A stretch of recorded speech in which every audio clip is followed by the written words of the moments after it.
Hello, and welcome to the Abundology podcast. My name is Renee Spears. I'm excited today to talk with Laurie Lewis, who is an intermittent fasting coach, also an author, also a certified health coach. So you kind of do everything.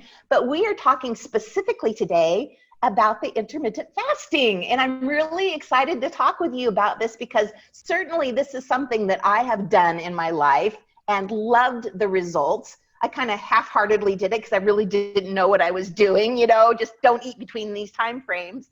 So I'm so excited to kind of get the lowdown on how this works, how it affects your body, your story, all that fun stuff. Thank So you, let's Renee. so let's start off right away with, just for those people that don't know what we're talking about, can you just give us a little brief explanation of, how this program works? Yes, I would love to. Okay, so it's kind of a thing now, and people are talking about intermittent fasting. What it is it's simply eating in a pattern of time. There are two parts to every day, the fasting part and the eating part, and both are fabulous and delicious. And it's not a new thing. It actually is how ancient humans thrived and survived and lived. There was food, and then there was not food, and then there was food again. And in the times that there was not food or no food, it actually enlivens the human being to be strong and clear and focused and productive enough to go find food. So it's really an extraordinary opportunity for me to be able to teach people how to do that, because we are in a culture where food is in 24/7, fully available, fully stocked fridges and pantries and invitations for more and more and more eating. So how do you eat in a pattern of time when we're not ancient human beings? Yes. And interesting to think of this going back, in our DNA, how our bodies are set up to work, that we've just like completely blown through that, pattern. No wonder we have so many health issues. Well, yes. And the metabolic diseases and including type 2 diabetes and so forth. And it just gets harder and harder for us people to make the food choices that are good for us. And we try really hard, and we go on diets and deprivation and low fat, little tiny unsatisfying low fat meals, and it just doesn't work. So yeah. I love to just eat in abundance. Do we eat in abundance? Yes. That now you are talking my language. Eat in abundance. And food isn't bad. Food isn't bad. You are not bad. I don't have to try to be good.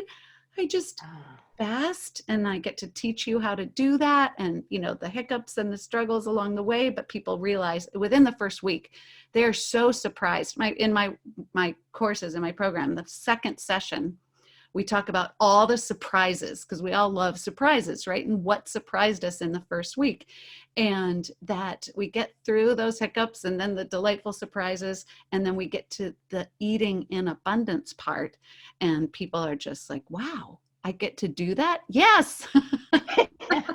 Okay, so now you've got me interested. What are some of the surprises that show up in the second week? Well, so when you start working with me, you start that day, right? It's not like a diet where you have to buy all the books and buy all the stuff and eat everything in your fridge so that it's not there tomorrow. Yeah, or throw it out. Yeah, exactly. Throw it out or eat it all, right? Whatever you have to do. You just decide today, oh, what time am I going to stop eating today? So Renee, what time do you think you'll stop eating today? I would say 7 o'clock. Okay, perfect. So after 7, you're going to drink plain water. And then I love water, so yeah. And then you'll wake up and have some more plain water and maybe a black coffee, and 12 hours, which is really pretty breezy way to start. 12 hours after you stopped eating, so by 7 a.m., have breakfast. And so it's that simple then. It is. It is. Now, there are ways to do it that are more effective than other ways. And so we get to work on that together. But your question was, what are the surprises? The surprises are that it's that easy. The surprises are that you actually learn how to eat until you're satisfied. You start paying attention to, oh, I don't need any more food right now. I'm good. Like, I'm good. I ate delicious food and I'm good. And that hunger, one of the biggest initial surprises for people is that hunger doesn't grow and grow and grow and grow. It comes in a wave, and you get a little monkey mind and you get a little growly tummy, and then it goes away. So it's hunger waves and then it's gone. The other surprises are that most people find that they're sleeping better and that they enjoy their food more. And yeah, in the first week. In the first week, I love it. And I love how simple it is. You know, we're not down to the counting the points and figure out the points and the calories and all that. We're just, which seems at this point kind of old fashioned in a way, doesn't it? So that is exactly it. And then long-term intermittent fasters find that as you are a person who super simplifies for 16, 18, 20 hours a day, that you're saving money, you're saving a lot of time, and the noise gets quiet. There's a lot less decision fatigue, and there's no fixation on food.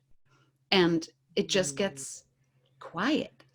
And yeah, it's amazing. So it's very simple. And then people start realizing, gosh, there's a lot of stuff around me I don't need. Yeah, that's so true. So what are some of the health benefits of doing this? Well, the primary, the starting point, the number one preliminary health benefit is that we're keeping insulin low. And every time we eat, insulin goes up. And because we in our society, and now we have formed habits, eat constantly. By eating, I also mean flavored drinks, because those flavored drinks send food communication to the brain. So from the minute we wake up until the minute we go to sleep, and sometimes even in the middle of the night, if we have a sip of something by the bed, we are keeping insulin high, and we have much too high circulating insulin. And insulin is a fat storage hormone. In the presence of high insulin, there can be no fat burning. So our job is to keep the insulin low, tap into all our fuel sources, including our stored fat. That's what it's there for. And the body's like, I don't need to carry all this around. Like, what the heck? No, it's here for a reason. Let's use it for fuel. And so then after that very basic and preliminary health benefit of keeping our circulating insulin, lowering our circulating insulin, balances all the other 50 hormones that we have, from cortisol to adrenaline to estrogen, progesterone, testosterone, like our thyroid hormones. Like, the list of hormones is long.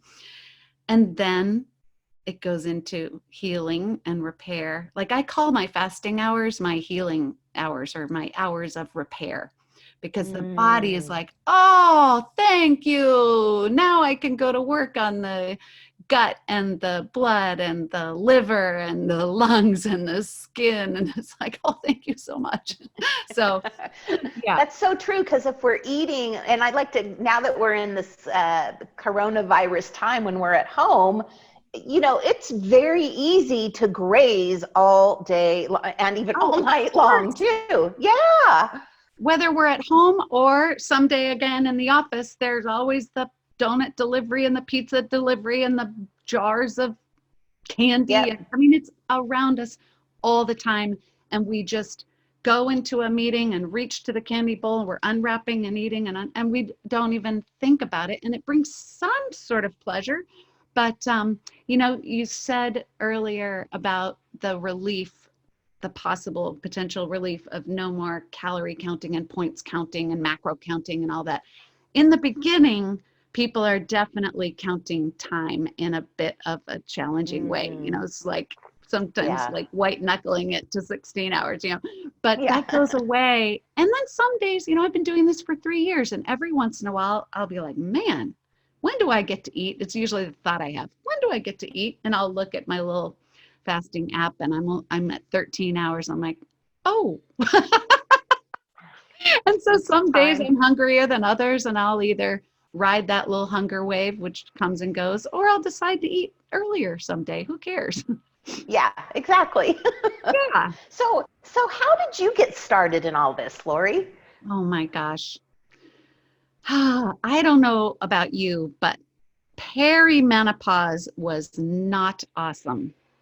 It came as a surprise. I didn't know what was happening. They don't send us to biology class for menopause. No, they don't. They No. don't. Nope. We get a little bit of education on puberty if we're listening. This much. Yeah, exactly. At least our friends tell us, right? What? Then we get a lot more education on pregnancy and those middle female years. And then we get to be 44 and wake up in the middle of the night, like I did, and like, my air conditioner is broken. It's like, no, I'm lying Yes. here in bed sweating buckets because my body is broke. My hormones are broken. Yes. So I had, so that was 44. I had 5 years of really hard time in perimenopause. So I couldn't wait for that to be over. I'm like, get it over with already. And then when I was 49, my period stopped and I gained 50 pounds. Ooh. Because of the hormone shifts. The hormones were yes. So I knew that it was hormonal. The type of fat was different. The speed that it came on was unusual. I think we can all relate to that. Yes. It felt different. I was, my brain was in a fog. My memory started like there. I felt sometimes like whole chunks of my memory. Like I was in bad shape. And so, of course, when I put on the first 10, I was like, ooh, 20. I'm like, oh, this is not good. And I kept trying the old ways that had always worked if I wanted to take off 5, 10, 15, 20 pounds. And then when it got to be 25 and 30, I was like, something's really messed up here.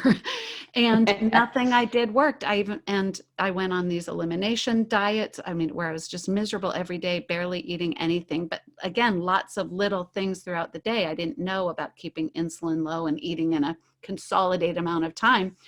And so I was miserable. And at the end of 30 days, nothing changed. And so I went another 30 days, and so I lost 1 pound in 60 days being miserable. Right. And so I thought, who wants to live like that?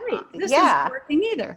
And so fast forward, and that's the name of my business, by the way, fast forward to May of 2017. I just moved to Portland. I lived in New York City for 24 years. I just moved to Portland, and I was literally at the end of my rope. I remember having dark thoughts of, I guess it really does mean that it just gets worse and worse and worse, and it's all downhill from here. And it wasn't just the 50 pounds. It was primarily how I felt. Just, I felt like I was taken over by an alien, and I didn't know whose body I was in terms of how I felt. And then I was home in Colorado, where I grew up, and had a very tearful conversation with my mom, where she listened and listened and listened and listened. And then she said, I am going to pray for an answer, because clearly I had tried everything and there was no answer. Like, what's the answer? Right. And so that night I Googled the same things I'd been Googling for 4.5 years, menopausal, fat, hormonal, stubborn, help me, female, all of them. And up popped these words that I'd never heard of: intermittent fasting. And I was familiar with long therapeutic water fasting. I read Yeah. a book by Upton Sinclair written in 1911 called The Fasting Cure. So I knew that people go to Costa Rica and do water fasts and heal their diseases, whatever, but I never knew that you could have a daily fasting plan as part of your life, as part of your health regimen, that along with yoga and meditation and eating a lot of dark leafy greens and walking in nature and having a beer with your friends, like all these things that contribute to a rich, light, healthy life. I didn't know that having a fasting practice was a thing. So I went downstairs the next morning because I stayed up all night watching videos and learning how, and I said to my mom, I think, that I'm going to do this thing. And she's like, okay, so how may I support you? It's like the most magical words a person could say to another person, I think. Yeah. And so I started that was June 12th, 2017. And immediately within 3 days, I felt better. Like You the felt better. fog, Yeah. and nothing had changed in my body in terms of my shape or the number on the scale, or I felt like myself again. Whatever feeling like myself is or was, I did. And Yeah. what a journey. Woo. Yeah. There's a couple things I love about that story. One of them is that you ask for help and then it shows up. When we forget sometimes how simple that is. When we're struggling and thinking we have to figure it out ourselves, to just, hey, I'd like a little bit of help here. And then Yes. I can't tell you the number of times that Google has shown up for me, that's the way that the universe communicates with me is through my Google search. I'm so grateful.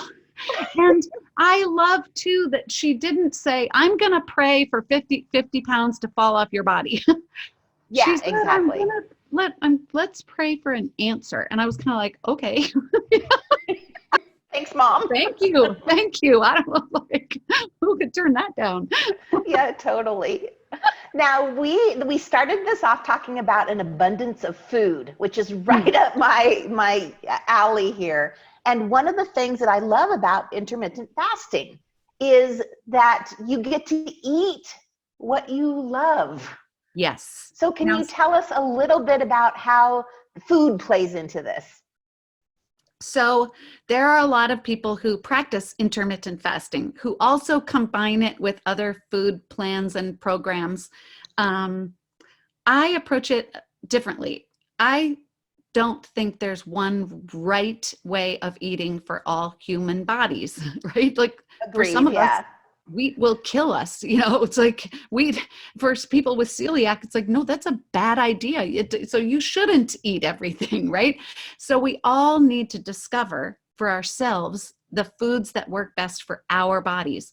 And what I have learned is that in the space of a fasting practice, that healing pause each day, what it is that each individual should be eating for their body will be opened to them. Like their body will then have a heightened discernment to communicate, like, I should have this and not this. This doesn't make me feel good. I want this. So that the body is in the driver's seat, basically, in terms of telling each of us what we should eat and should not eat. And that said, as we're discovering that within our eating window, our eating time frame, we get to choose. What do you love? What foods make you happy? What foods make you feel well? And then also discovering the pattern of, when I open my eating window, I always find that a little fat is really satiating. Like I'll have a little bowl of olives, maybe a chunk of cheese, maybe a scoop of an avocado. Like I have a little tiny fat snack that I open my eating window snack, with. yeah. Right. And then I'm able to, if I have any ravenous feelings, those are quelled. And then I can this is one of my big coaching things for people is don't get to your eating window and then figure out what you're going to be eating. That usually doesn't work well. What works well is to know ahead of time what delicious foods you'll be making or eating or having, or what delicious restaurant you'll be going to, so that you can be looking forward to that through your every time you think of food while you're fasting, you can be like, yeah, at 2 I get to have, so the mentor and author who I follow, her name is Jen Stevens, and she wrote a book called Delay, Don't Deny. So we're just going to delay it till later, and don't deny yourself of all the yumminess, right? It's so, right. And then the other reason to plan, or at least know what you will be eating later, is so that when you get to the eating window, you don't just stuff in everything in your fridge. Yes. So it's a twofold strategy. The delight of anticipation, and also circumnavigating any bad habits. It's not like it's bad. It's not the best to stand at your fridge and stuff everything in. Yeah, totally. Well, and also I love that your body has had this break, and overnight, and your body now is like, we could use a little vitamin C. So instead of you just going on cravings and sugar and whatever that is that, keeps your insulin high, that you're listening to your body. Because you've given it a break. You've given it time to heal. Yes. Every intermittent faster knows how weird it is when suddenly you're going about your day and you have the thought, broccoli, I've got to have that. And you're like, what? What? Broccoli. Of all the things you could be craving, you want Brussels sprouts, broccoli, spinach, and it's so funny. And another thing that'll happen to people is they'll look forward in their eating window to go to their favorite restaurant, and it can even be fast food, right? We all have our things that we love. Sure, yeah. And you go through the drive-through, and you order the thing, and you have the bite of it, and you're like, this is horrible. Like, how was this ever my favorite thing? So our taste changes, what our body is asking for changes. The appetite center in our brain, the apostat, gets corrected, as if we were a wild animal. We're the same as a lion. A lion knows when to eat, how much to eat, when to stop eating, and then take a nap. And we're the same, except our apostat has been broken because of constant eating and eating of ultra-processed food. The hunger hormones do not work well in the presence of ultra-processed food. Ultra-processed food. That's a good point. And it makes complete sense, so. Right. And you can have it. It's like nobody's saying you can't go to a baby shower and have cake. Enjoy the heck out of that. And maybe not cake every day. Who knows, right? Yeah. Yes. So I've heard of other fasting where you only eat for 8 hours of the day or 6 hours of the day. Is that something that you recommend and work with also? Yes. So the media portrays it again like it's some sort of diet where there are these plans, intermittent fasting plan, and you have to pick your plan. So people they're like, I'm interested in it, but I don't know which plan to do. It's like, no. You don't have to know any of that. All you need to know how to do is to fast clean, which is plain water, no flavors, plain black coffee, no flavors, no additives, plain green or black tea, like bitter tea, not herbal tea, no flavored teas, no Earl Grey with a orange flavoring. So plain water, plain black coffee, plain black or green tea, minerals, electrolytes like magnesium, sodium, plain minerals. And if you're on any medications, you should take them as prescribed, right? So that's the definition of fasting clean, which makes perfect sense. Fasting is fasting. Eating and taking in nutrition, do that in the eating window. And so, you know what? I just forgot what your question was. It was the hours per day. Yes. So yes. Plan. Yeah. So as I said earlier, start with 12, and pretty quickly you're like, 12? I don't need to eat at 7 a.m. I can eat at 9. Okay, great. Do that. Boom. You just did 14. And then some people are the rip the Band-Aid off type, like I'm going for 18 straight out of the chutes. Other people are like, heck no, that's way too stressful. So for me, I coach people in how to have a peaceful, satisfying, sustainable, meditative, healing fasting practice. Type A people love to win. Great, do that. And you might burn yourself out. So let's bring it back. Sure, Yeah. go for 20 on day one. All right, I will be waiting on the other side when the rabbit conks out and the turtle is still chugging along. Whichever one you are, the rabbit or the turtle, I'm here to keep you going. And so you don't need to decide in advance what your schedule is going to be. You just ease into it. And then usually at about 3 or 4, 5 weeks, a person will start settling into what I call your fasting groove. Like, what's a push, a little bit of a push, a little bit of a stretch without, as like in yoga, you don't want to push it so hard that you tear a muscle, right? Yeah. You kind of go to your edges, where are your edges, and pull it back and settle in. And I'll use another yoga correlation, is that in the beginning, downward dog is really hard. Like, it's stressful, it's straight, you can barely breathe, every muscle hurts, but it's actually a restful pose. And after Right. you've been practicing a long time, you get into downward dog and you're like, oh, I can breathe, I can chill here. And that's what we're aiming for in the fasting practice. So you might be, like I said, 14-10, which gives you a lot of healing, but not a lot of fat burning. 16-8, but then it's really, I think if people aim for 19-5, and right now, if you've never fasted, you're like, 19 hours.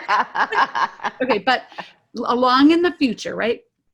That a 5-hour eating window, think about it. Think about how much delicious food you can eat in 5 hours. And then during the fasting hours, you're keeping insulin low, you're burning fat, you're increasing this deep cellular repair that only happens when you're fasting for longer, like 18, 19, 20 hours. And your skin gets smooth and, all sorts. People's C-section scars diminish. Like, things that you thought would be there forever disappear. So, Wow, that's I fascinating. And know. and if you think about how many of our diseases and our ill health is caused from inflammation, Oh, like the majority of it is from yes, inflammation. And if you could yes, just give your body a break to heal for yes. 12, 14, 16 hours a day, just saying that, of course you would know it would make a significant change in your life. Yeah. Look at all the autoimmune diseases that people's Yes. bodies just really want to heal. Yeah, they Hashimoto's. I do. mean, every woman, I don't know how I dodged this bullet, but every woman I know is on thyroid medication. Either they have Yeah. Hashimoto's or they have hypo or hyper. And I think, first of all, I don't understand why that is. I am not a clinician or a researcher or a doctor or a scientist, but that it is our current condition. To know that there's a way to find relief. Blood pressure is one of the first things that comes right down for intermittent fasters. And so then work with your doctor, let them, more and more doctors are on board with this, 100%. They're reading Dr. Jason Fung's book called The Obesity Code, and also his third book called The Diabetes Code. And it's like, oh, that makes sense. Let's pause from eating a little bit here. Yeah. Now, this seems so easy. Why would somebody then, and we can clearly do anything in life we can do without a coach or a supervision, but what are some of the benefits of working with you as a coach through this?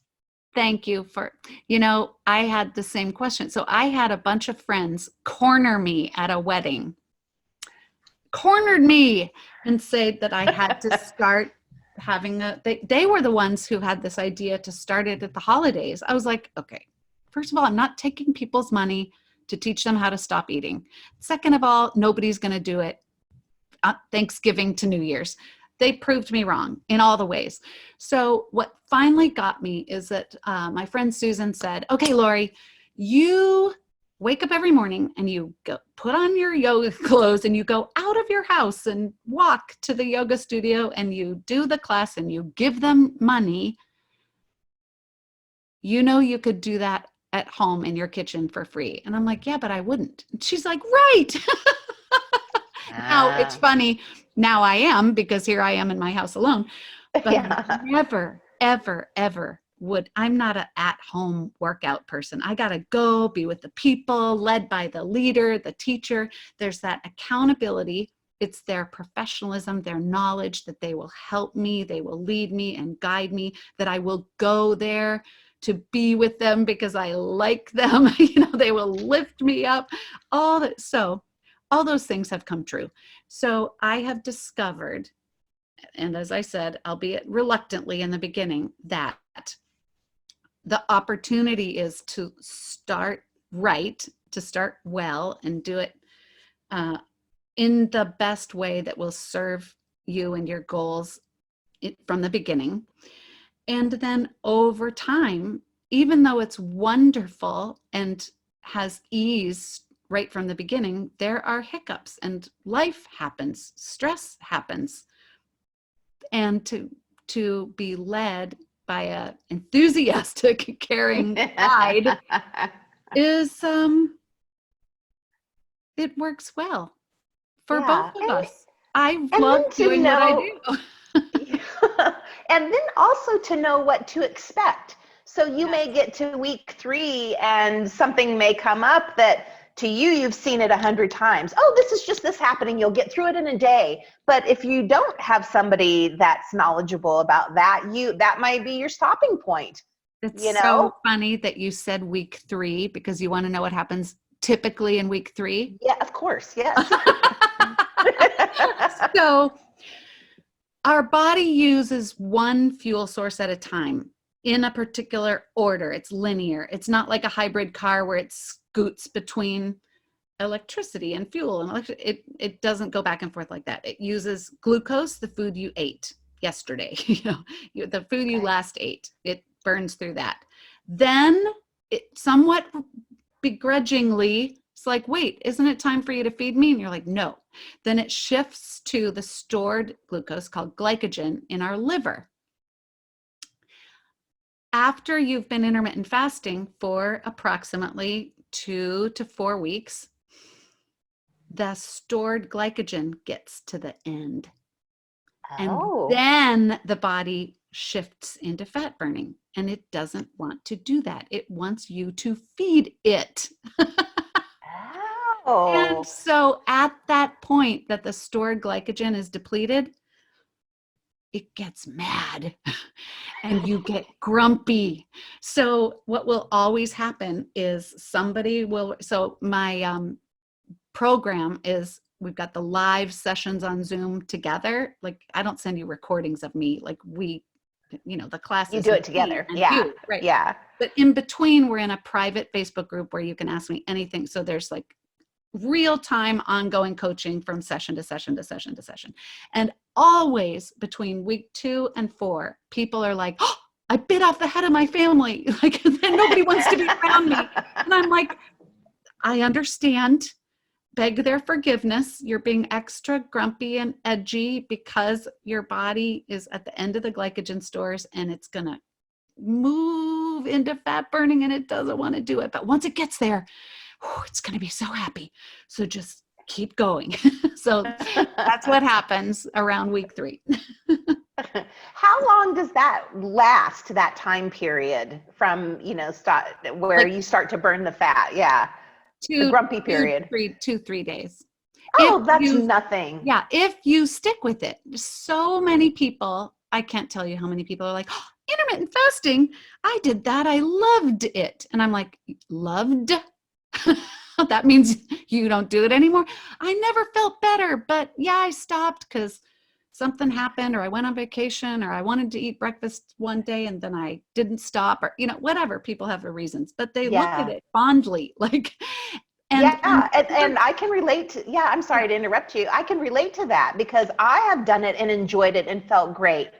And now as I'm looking back, I think I might have got to the Angry bitch Ah, stage. Yes. so you don't actually want to stop because then you have to go back and start again. No, it's fine, right? People are like, I fell off the wagon. I'm always like, there's no wagon. You're just every day, you're choosing to fast as long as you fast, and you're choosing to eat as long as you eat. And if you will always be an intermittent faster. If you wake up in the morning, you're like, how long am I fasting today? What time am I eating today? And then you aim for that. And the longer you do it, the easier it gets. And then you have a wedding weekend or a cruise or, whatever we do. Like I went to Italy for 2 weeks and I ate all the things that Italy had to offer, but I never fasted less than 16 hours the whole time. Like some days I did 16, some days I just couldn't eat that much and I would do another 20-hour fast. But so we're always in a flow of fasting and eating. And if you, quote, fully stop, you do have to start again. And that is no fun. So, and people sometimes they're like, gosh, it seems harder this time around. And I think that things are harder when we start again because we remember how good it got, and now I had to start again. So I just say, put your toes on the starting line, look forward. Don't drive down that road with our eyes in the rearview mirror. Let's just, here we are, we're starting. Link arms, toes forward, let's go. So you have this wonderful online program, which is 7 sessions in about 10 weeks. And you just wrote a book this winter too. I should say it's a workbook. Yes, I did. Oh my gosh, I had this book in my mind for over a year and notes. Oh my gosh, Renee, I had piles and piles and piles of notes on paper as well as, digitally in my phone. And it wasn't happening. It wasn't happening. I wasn't scheduling the time to actually write.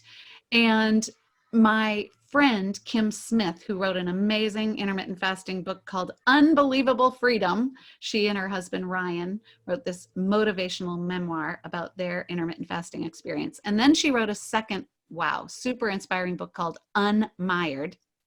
And then she had this idea to start a workbook series. And she asked me if I would want to write one of the workbooks in her series.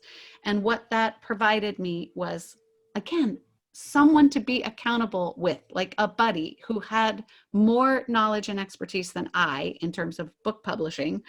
And I got on her timeline. I used her camaraderie, her expertise, her friendship, and I got it done, which was a miracle. And it was published on, wait for the, it's just such a great day. First of all, March 8th is my birthday, but that's not the most important part. It's International Women's Day, and my book is called Celebrating Your Vibrant Future, Intermittent Fasting for Women 44 to Forever. So it was launched on my birthday, International Women's Day, and that day, March 8th, 2020, happened to be the day of my 1,000th fast. Oh, I So love it. I know. So we launched it on Amazon. I know not everybody's a fan of Amazon, but let me tell you, as a self-published author, it's super cool. I make no upfront investment. Every book is printed as it's ordered, so there's no waste. Someone orders my book, they print it, they package it up, and they send it to you. And I love the idea of a workbook because you're in action as you're reading. So I recommend that people read it cover to cover. It's easy breezy. You get infused with the knowledge and the inspiration and the motivation, and then go back and start filling in the writing parts and fill it with yourself. And can I show you what it looks like for the? Oh, yes, please, please. Okay. So it's me, but it's not me. People are like, your hair's not silver. I'm like, well, it is under here. It does look like this, but it's the not me. So I really wanted it to speak to all women. And I wanted it to say, hi, I've got you. I'm listening. It's all going to be okay. It's all going to be okay. It's not all downhill from here. I see you. I know your future is vibrant, and I've got your back. Follow me. Let's go. I love it. I love it. So there's a few different ways then. One, I'm ordering your workbook as soon as we get off this podcast. So thank you. You also have the online program, which we mentioned, but you, as a special for Abundology listeners, have discounted your one-on-one sessions. And those are like 6 individual sessions over a couple month period. And you discounted those 20% for us. Normally they're $570. Now they're $460. Thank you. We appreciate that. And if somebody is interested, we want to keep things easy here. So we thought the easiest thing, if this is what you're interested in, is to just text you. You know, just old-fashioned. How I know it's texting is old-fashioned. I know. Who knew? But your number is 646-884-2997, and you don't have to write that down. I will have that number in the show notes. Also, the link to your book and your website and all of your great information. I just want to thank you so much for coming on here today. I think this is one of the best things and easiest things that women can do to take back their health. I do too, and I want everyone to answer the question for yourself. What time today are you going to stop eating? And when will you eat tomorrow? Easy. That's it. Come on. That is so easy. I know. And I'm thinking now, okay, well, I'm going to be done with, dinner time around 7. 7 tomorrow morning is a piece of cake. I haven't even got back from taking the dog for the walk then. And you can have cake. And we can have cake. Oh my gosh. It just feels so good. I want everyone to feel well and to love your body. It's a miracle. Even if you think that parts of it aren't working, it's a miracle. Oh my gosh. Well, we have to end there. Thank you so much, Laurie. I really appreciate you coming on here and talking with me. Thank you, Renee. What a joy.